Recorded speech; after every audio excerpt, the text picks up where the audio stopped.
Fall time is coming soon, and you already know what plants that means. So I've done a video on it before on how mums, how to take care of them once those mums come out of dormancy. But I've never done a video on how to prune them, getting them to the lovely, beautiful shape that we all see in fall time. So stick around in this video and I'm gonna show you all about that. And also, whatever happens once you get your plant out of dormancy. Do we need to kind of like hook it up with a little maintenance on it or what? Let's go. What's going on, my planet peoples? I am the ADHD gardener, where I use gardening, houseplants, and humor as much needed mental health therapy, if you know what I'm talking about. And this is the season of the mums. Now, we all have the blues when it comes to fall season. Well, some of us, at least, have, seasonal affective disorder, and it's really nice to see a bunch of flowers at this time. It really is. But that means we need to take care of it. If you haven't seen my mom's video, then I would really highly suggest watching it, because it does explain a lot of information about mom's care. But I'm going to show you in this video all the stuff that I forgot to put into the original mom's video. We're going to be giving this a haircut. This one I'm doing it while...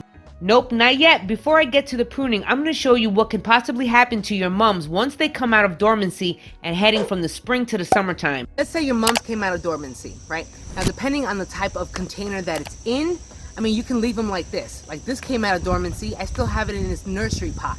And it's still not big enough, or really nothing has changed too much about it, so that's why I'm going to leave it alone. But you are going to come across some of your containers. Maybe if you've taken them out of the nursery pot and you've put them into another container, that's probably where you're going to see the issue, really. You could see them in these nursery pots, but you're definitely going to see it with other containers. Most of the larger mums that I've had for 3 years and up, those are the ones that are in containers right here in the front of my house. Now, when it comes to the containers, that is where a little of the extra maintenance happens. It still applies to the nursery pots as well, but you're really going to see this when it comes to your, your future container.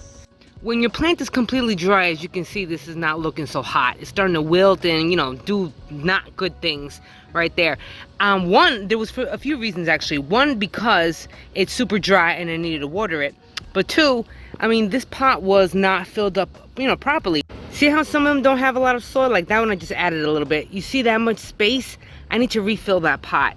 Over time, a lot of the soil starts to condense. Maybe some of it spills out for whatever reason.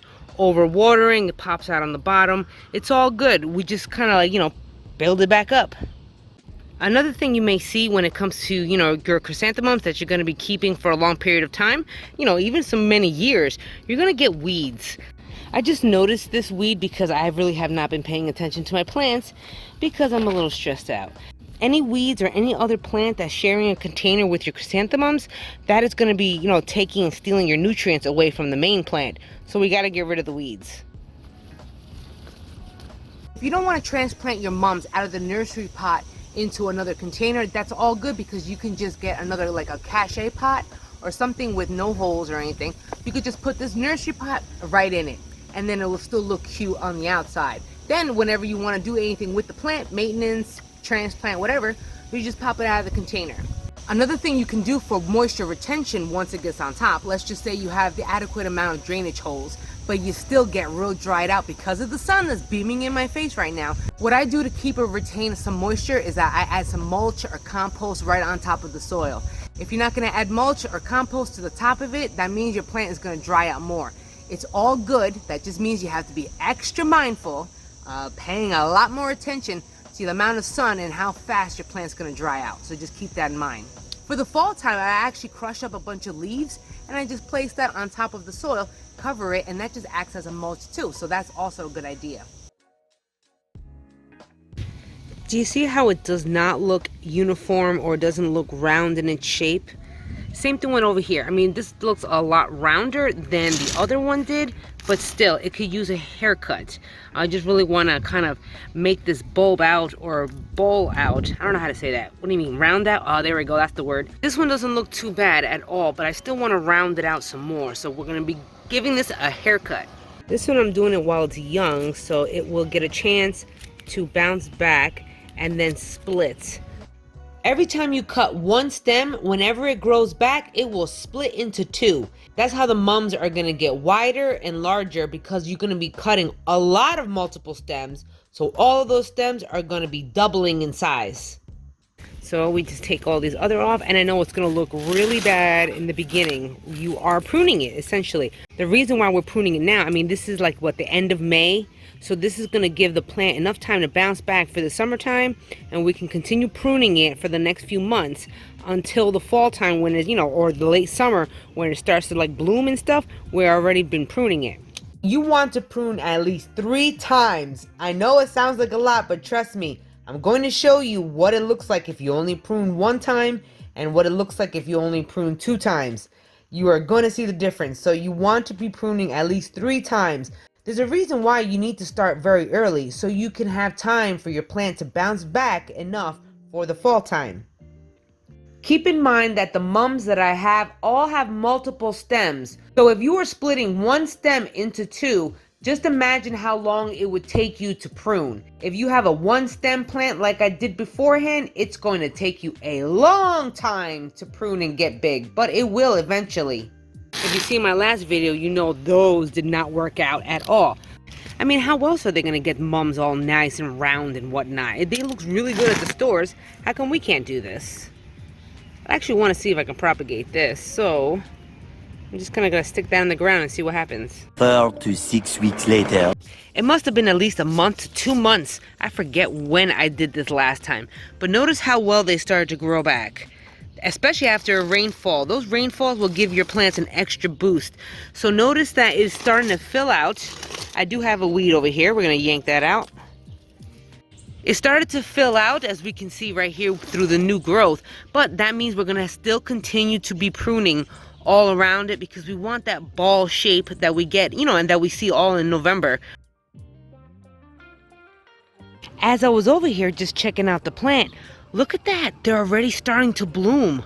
I've noticed that the pruning takes at least 3 weeks to recover before you start to get develop new growth again. This is telling me that I am 1 month behind, and I should have been starting this from the beginning of May, even late April. That's how far back we need to go when it comes to pruning our mums. So this only applies to you if you're overwintering your mums. All of them. This plant is already ready. So imagine if I didn't start pruning ahead of time. There never would have been there wouldn't have been a chance for this to really properly bloom. I need to finish, covering this, but check that out. I'm so excited. And it turns out that, okay, this side's a little on the lacking. You see that flower right here? Oh, that's what it was. I think it broke. Okay, but other than that, it's looking like a little, little fluff ball. This is not looking the roundest, but it will give me some more buds, so I mean, I can't complain. Look at this one. This is another example of, wow, you definitely need to trim twice, because look at that. Does that look like a round shape to you? It doesn't. I definitely got a lot more buds though. I'm gonna get a lot of buds. So even if you do just prune once, you're gonna get a lot of buds, but you're not gonna get the shape. The second pruning is where you're really gonna define the shape of the mums, because haha, look at this. That is not freaking round at all. This one right here is my roundest. I think I came back and I pruned twice on this one. I probably could have used maybe a third shape. Sometimes your pruning may take like 3 times. Depending on how round you want it to be, how bushy you want it to be. But so far, this one, as you can see, seems to be the roundest. There is some dots on here. That could be a fungal infection due to overwatering. It did rain in Pennsylvania for 3-4 days straight. So that could also be an issue just to look out for. But so far, not too bad. This one doesn't look bad. I expected it to be a lot bushier on the inside of it. You see how I can see right through it? I'm not feeling that. This one, we can't really see through it too much because I still have some foliage on the sides. This one, not so much. So it is lacking. Oh, wow, look at that. Now this could be a few reasons. One, I did not water enough and it got too dry and it started to die off on the bottom. Or, no, I think that was it. Because this one is moist enough. Remember, it rained for 3 days over here in PA. So that has to be from, oh my God. Look at that. Look at the amount of these roly-polies. This has to be a clue. Look how many of them are there. Yo, they are feeding on this. So just watch out for roly-polies, you guys. Because man, that is not cool. There's tons of them in there.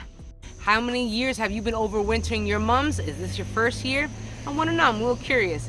If you did enjoy this video, don't forget to smash that like button. Don't forget to subscribe. You can catch me on Facebook and Instagram. I'm on there all the time. Also, you can catch me live streaming. I do that twice a month on Sundays. Till the next episode, you guys, where you and me both growing our happiness one plant at a time, one day at a time.